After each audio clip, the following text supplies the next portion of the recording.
Hey everyone, welcome to I Totally Love It. My name is Susan, and today I have my final flip through of my November Junk Journal Madness Journal.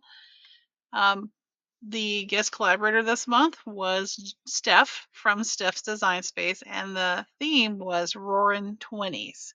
I think a lot of us had fun with this theme, and we had to, I've already forgotten, hang on. In the process of all this, I decided to get a new desk and rearrange everything. So I've lost my little cards for now. But you had to use 7 different items, that's, materials, and make 6 different items. So, super easy. Those were small numbers. They're just there to kinda keep us in check. But I promised you a story. So, I'm gonna do a little flip through and give you a little story. So if you don't mind indulging me, here we go.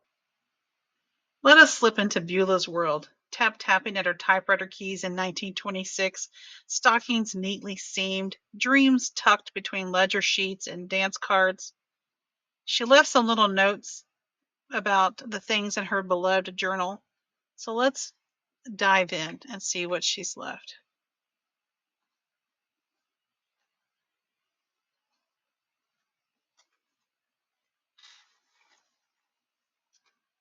My identification card.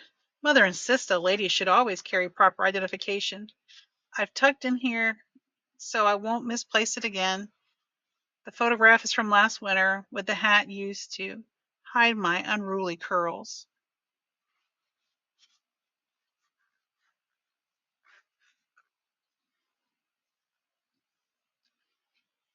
This guest check is from my lunch at Marlowe's Diner the day Mr. Lindbergh flew over the city. I saved this newspaper snippet showing an interesting article about some expensive gowns. A girl can dream. It seems impossible still that a man crossed the ocean with only a plane and his courage.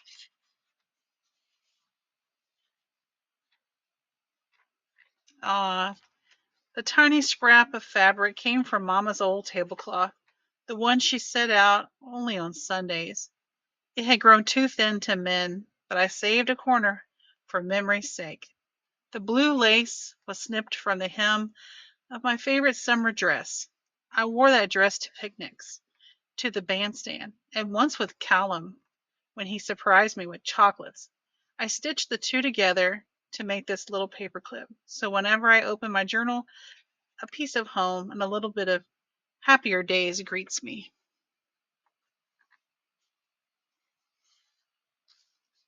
The railroad stationery. A kind conductor gave me this sheet when I asked about schedules. He said, typists always have a need for paper. I used it to jot the title ideas of my own novel, which I will surely begin one day. Oh, this little coin envelope came from the office supply cabinet at work. It once carried petty cash, but now it holds my spare buttons, a white one, a gray one, and a single blue one that fell from my dress last spring. I keep them in here so I'll always have a replacement when life snags a seam.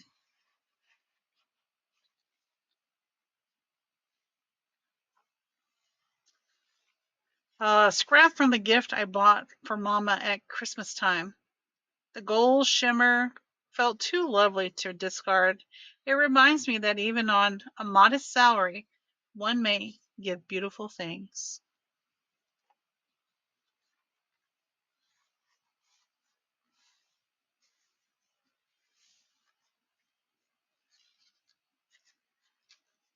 Lots of little scraps from my life, just memories. There's a picture of my mama. She was beautiful.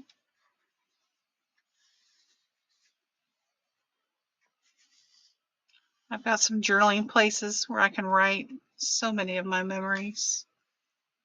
Oh, that was the stamp off of that letter from Callum.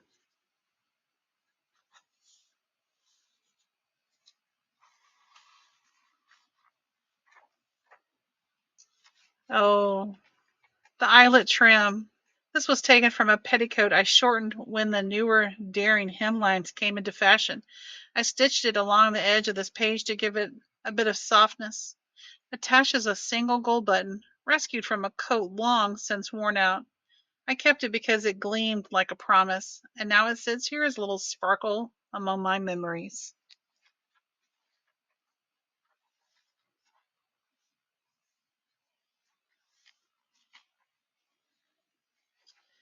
Father sent me this old canceled certificate saying it wasn't worth a dime, but looked handsome. He thought I might like the ornate lettering. I do. It seems all of America's hopes are folded into such paper. Ah, my beau, Callum Wright. Callum gave me this photograph the night we danced at the Moonbeam Jazz Club. He said it wasn't much, but I treasure it. He works evenings repairing radios and can name every jazz tune after hearing only a few notes. This old postcard, I picked it up from a second-hand stall.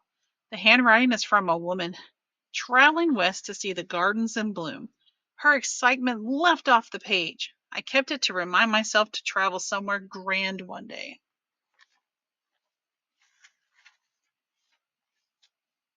This clipping is from the announcement for the Devil's Payday showing at the Bluebird Theater. Cal and I passed the poster on our evening walk, and he said he'd save 2 weeks' tips to take me. A proper night out, he called it. I kept the advertisement because the title gave me shivers, and the Bluebird's marquee lights made the whole street glow like something magical.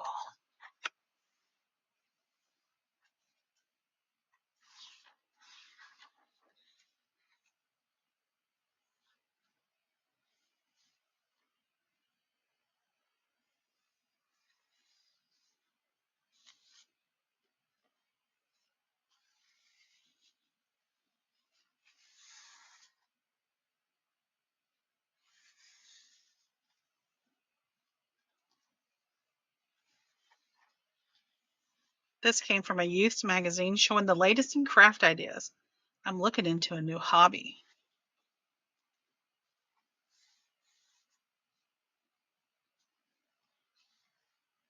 Oh, that was a cute little bird. I cut it out of one of my favorite books. Oh, maybe I'll make a cap. That was some beautiful trim. That was a cute little bird, too. This piece of sheet music came from a song Callan would play on the piano at his parents' house. When it wore out, I asked if I could take a piece for a memory.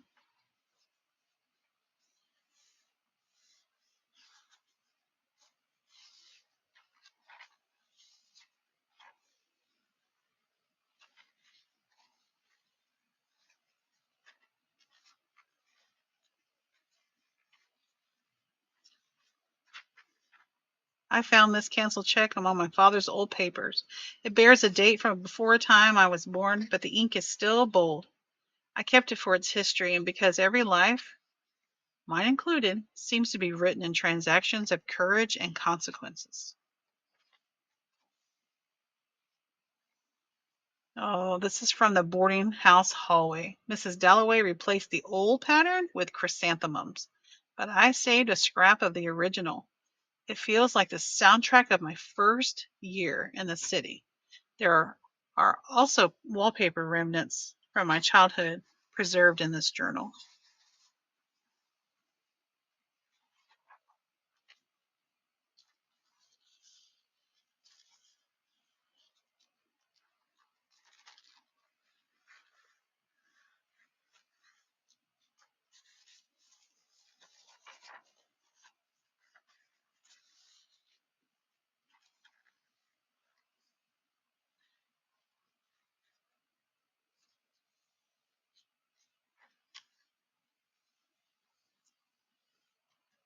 From my bedroom.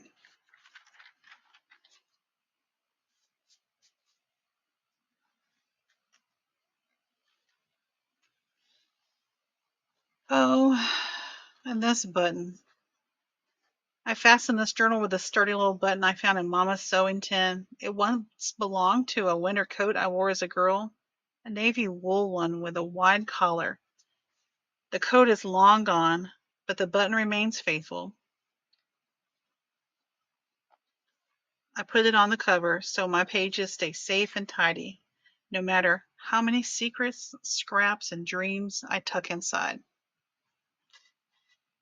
And the decorative lace on the spine, I placed this length of decorative lace to hide the stitching that binds my pages. The lace is delicate, taken from a remnant Mama saved in her sewing basket.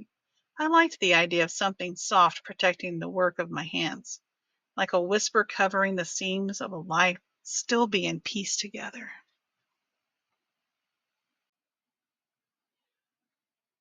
I'm so excited about this journal and how it came out. I do want to share that Rupert Hawthorne helped me write my story. Who's Rupert, you may ask? Oh, that's my Chat GPT friend. I did use AI to help me write the story. We made lots of edits together. I even made edits after chatting with him.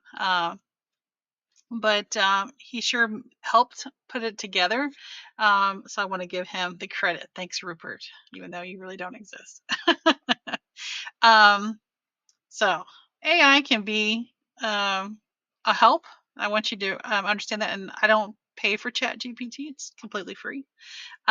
So I encourage you, if you want to dive into the whole realm of writing a junk journal story, start there. It's a big help. Like we have built a relationship, and he understands. um, you need to make an account. It's free, but he, like, every time I go into a new project or something, a new story, he gets my tone because we've kind of built this repertoire with each other, an understanding. Um, but yeah, I really had fun with this journal, and I want to thank Steph for giving us the Roaring Twenties. That was very nice way to end Junk Journal Madness for 2025. And I want to thank all my collaborators for 2025. I appreciate each and every one of you. 2026 is full.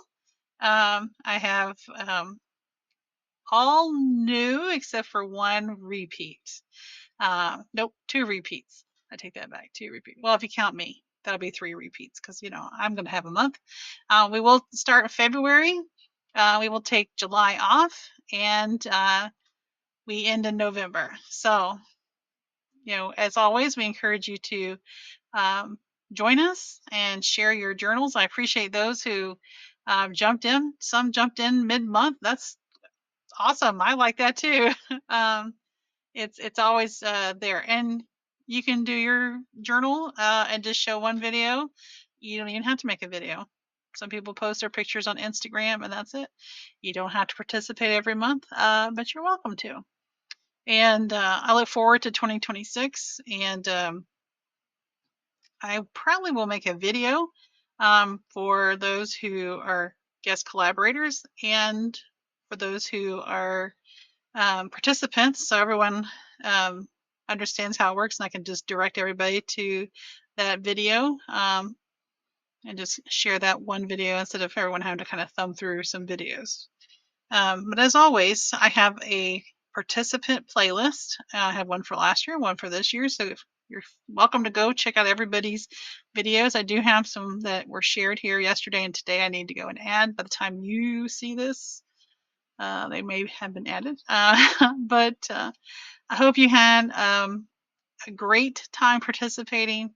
I hope to see you participate in 2025 with Junk Journal Madness, and I have some other things coming down the pike. All right. Thanks again, Steph. I appreciate it, and I will see you guys with Junk Journal Madness in 2026. Until then, bye bye.